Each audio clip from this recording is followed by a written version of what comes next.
Hey everyone, it's Emma. Welcome back to my channel. I'm very excited for this video today. It is the 1 year approximately anniversary of my most famous video, and that is the non-aesthetic ways I live zero waste. So I wanted to recreate this video for the anniversary, as well as I am living somewhere new this time. Last year I was living in Japan, and while a lot of my habits have remained the same, I'm living in Las Vegas now, and I have a lot of different ugly ways I live zero waste now. Ultimately, I don't think what I'm doing is ugly. I think it is practical. It is zero waste in my own ways. I just want to show that you don't have to fit the aesthetic to live zero waste. You don't have to go out and buy matching mason jars. You don't have to have neutral colored palette and plants everywhere to be considered zero waste.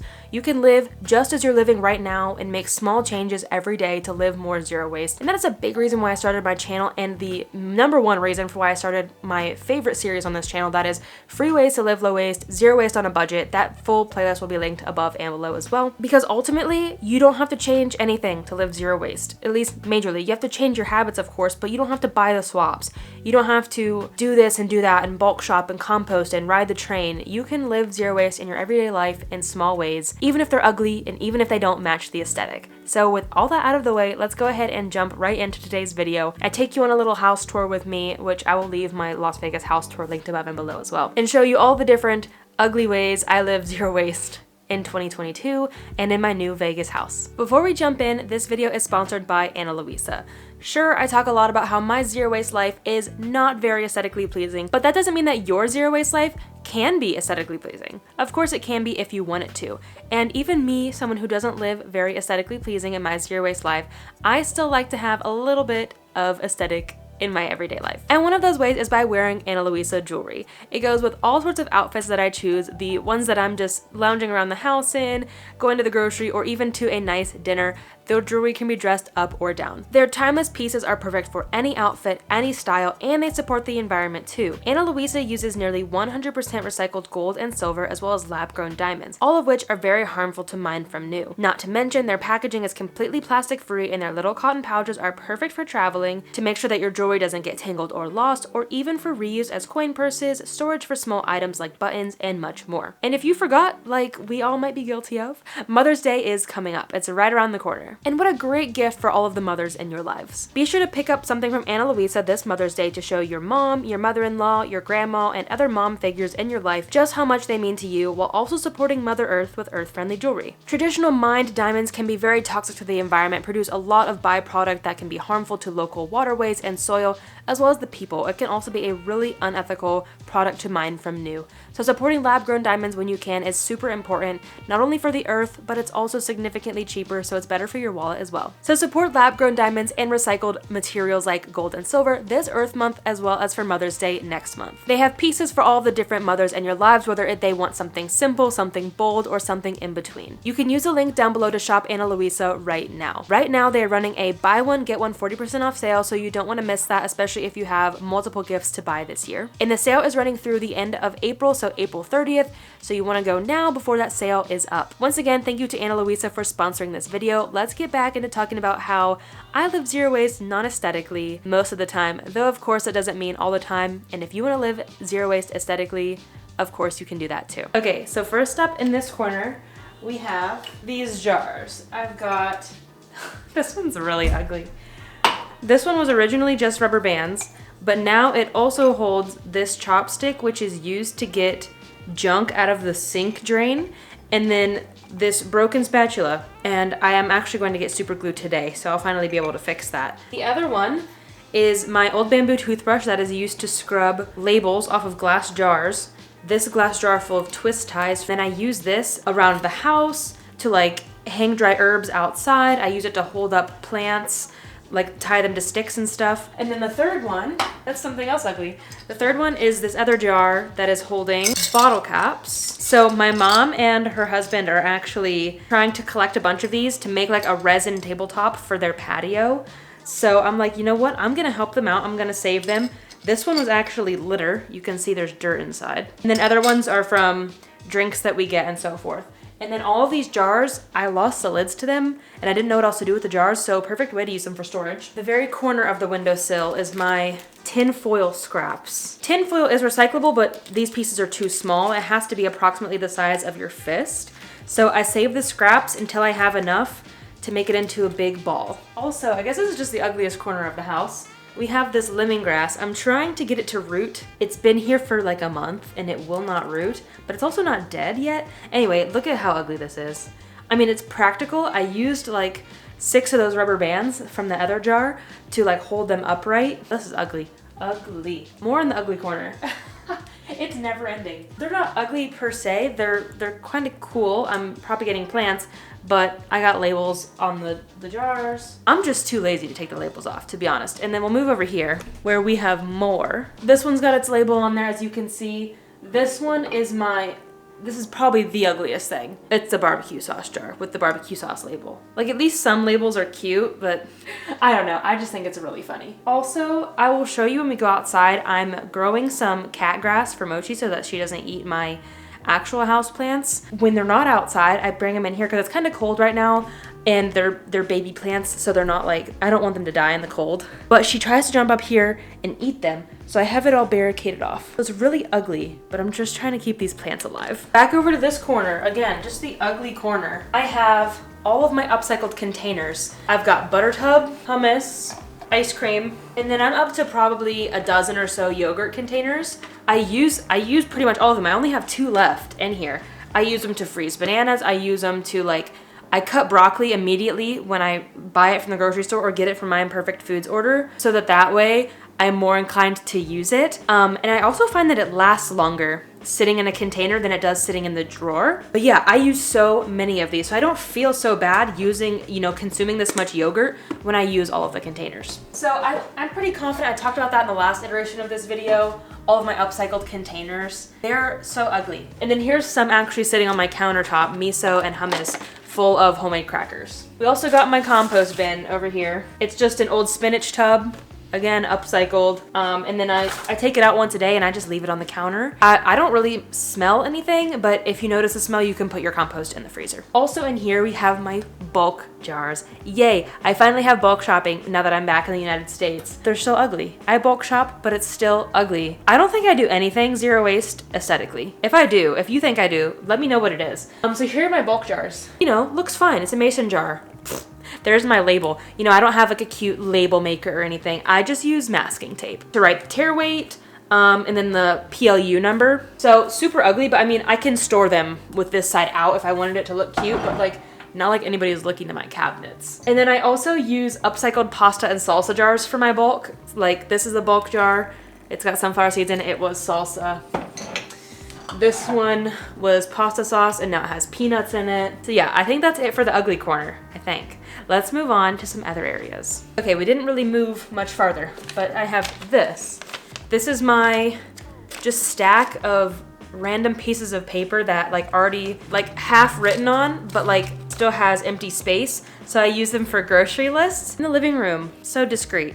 Right next to, right by the front door, we have my stack of Imperfect Foods boxes. I really don't know what else to do with them. So I love Imperfect Foods. I've been using them for several months now. I've got a full review video I'll leave linked above for you. They take back their like insulation, they take back their ice packs, but they don't take back their boxes. So I just always have a stack of like anywhere from 1 to 10 boxes. The good news is I've been able to get rid of them on Facebook Marketplace for free. Just like, hey, free boxes. They're really big. They're great for moving.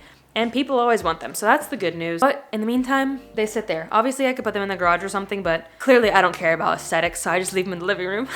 Moving on to the pantry. I didn't think my new house could get uglier than my old house, like zero waste-wise, but somehow it did. Here we have my trash that is just strung on the back of our mop and our recycling that's on the floor. We don't have trash cans. So we moved from Japan to Las Vegas in last June 2021. The trash cans were some things that we just got rid of on Facebook Marketplace before we moved. We didn't want to bring them with us. We have not bought trash cans since. So it really does help that we don't consume animal products. So like animal products don't rot in the trash, and we also compost. So we're not throwing away anything that will decompose. So it's not smelly. We don't have to have a lid on something to like keep the animals out of or keep flies out or keep the smell out. So that really helps. And we're just like, we don't want to spend the money on trash cans. Even if it is secondhand, we don't need them. So why buy them? We just got trash bags. So it's a hindrance when people come over because they're like, why don't you have trash cans? And which one's recycling, which one's trash? I got this secondhand And it's just full of paper bags, bread bags, Ziploc bags, a plethora of bags that I don't want to throw away because they're good to reuse. I use them for stuff to like, I store homemade bread, I use them for gift wrap, dog treats, and other stuff like when we're traveling. And overall, the pantry is just kind of ugly. There, take a look. It's a huge pantry and I love it for that, but like really only this back second from the top shelf is food. The rest is appliances and stuff. Okay, so I talked about this in my What's in my Zero Waste Home in Las Vegas tour. Our bedroom is super empty. We have the bed, we have a little nightstand, we've got one dresser, we've got one chair, we've got one shelf. So I personally think this is a non-aesthetic way to live zero waste because aesthetically, our bedroom's ugly. There's nothing in it, nothing particularly matches, but we bought nothing brand new for this room. We bought nothing, period, when we moved to Las Vegas. This is all stuff from our old bedroom in Japan. And our first thought was, wow, this room is so big, we can put so much in here. And then we're like, wait, that's what they want us to think.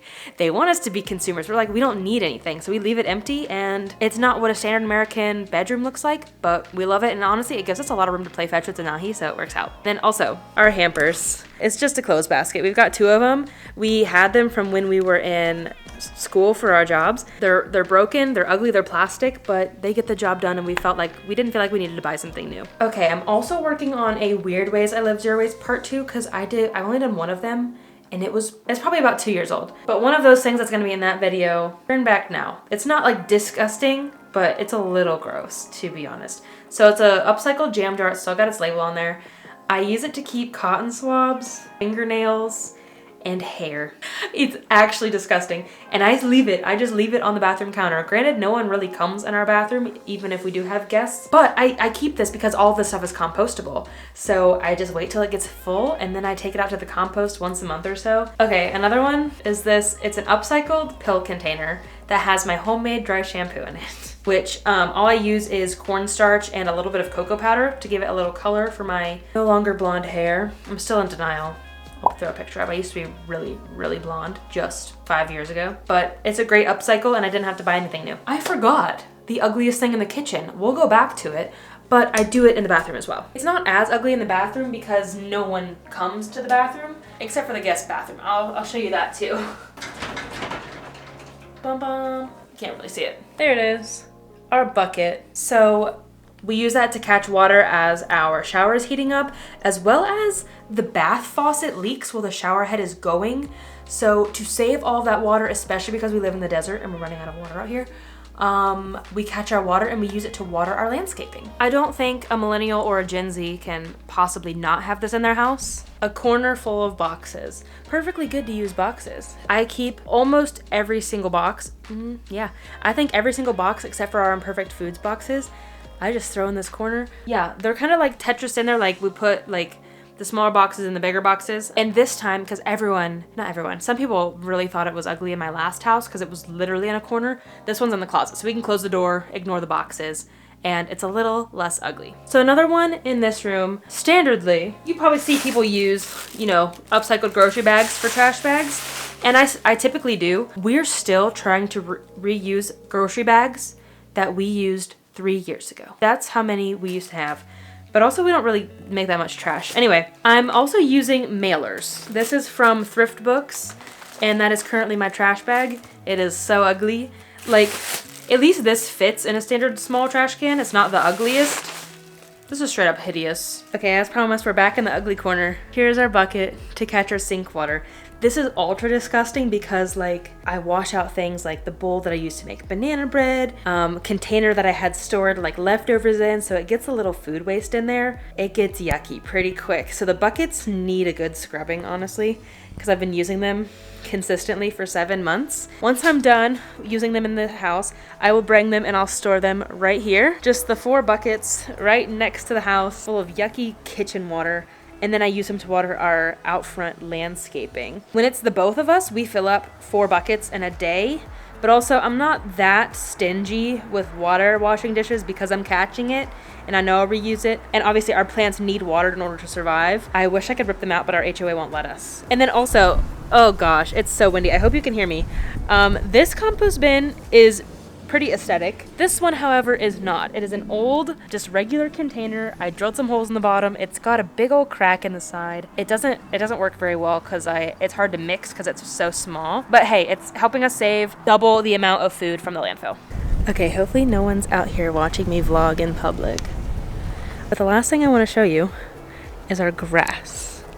First off, it's dead because it's February, but it's non-aesthetic because we live in the deserts. Grass is a non-native species to the desert, so technically it's an invasive species. It uses a lot of water and our HOA won't allow us to rip it up, so we have to water it, and we're in a water crisis here in the Southwest. So overall, super non-aesthetic and super non-practical as well. Same with all of our other plants. They're all dead. And that's not just because it's February. That is, we moved in and they were dead. We're trying our best to keep them alive. These are the bushes that I water with the water that we catch, and they're like partially alive. They're half dead, half alive. Once again, thank you to ANA LUISA for sponsoring this video. Don't forget to use the link down below to get buy one, get one 40% off just in time for Mother's Day. I hope that you enjoyed this video, and I hope that you can relate to this. Let me know what ugly ways you live zero waste or what non-aesthetic ways you live zero waste. Not necessarily ugly, but how you live zero waste without fitting the aesthetic. And if you want more practical tips and like more inside look into my everyday life, follow me on TikTok, because TikTok is where I post more of my daily stuff, like we talked about in today's video, like catching gray water and all that sort of ugly stuff. Again, don't forget to check out my Zero Waste on a Budget series, and if you enjoyed this video, please give it a thumbs up. It would mean a lot. And feel free to share this video with others to show that you don't have to be perfect to live zero waste. You don't have to fit the aesthetic to live zero waste. You can live zero waste just as you are. Every little good impact we have on the planet is a good thing, and we need everyone doing zero waste imperfectly and ugly and in our own ways, instead of just a handful of people doing it perfectly and fitting that aesthetic. And if you're new here, don't forget to subscribe. I talk about all sorts of things zero waste, focusing on free, easy, and fun ways to live low waste and practical ways to be an activist. I hope to see you around in the future, in future videos. And if you would like to support me in another way, I do have Patreon. It is linked in the description of all of my videos. And we do some fun things over there, like behind the scenes videos, monthly chats, and so forth. That is all that I have for today. Thank you for watching, and until next time, remember that your small actions have a big impact in the long run. Bye, guys. I guess for the bloopers, do you guys like this shirt? I feel like it looks better standing up. I don't know, I just thought it was so weird. I had to buy it when I was at Goodwill. It is like a 1 year anniversary, 2 years. When did I make that video? It was last year. Okay, let's just start over. Anything else in here that's ugly? I don't think so. Oh, it's recording. I did not mean to hit that. Let me know what zero waste ways you live. Don't forget to hit subscribe. I talk about all sorts of things I don't know what I normally say.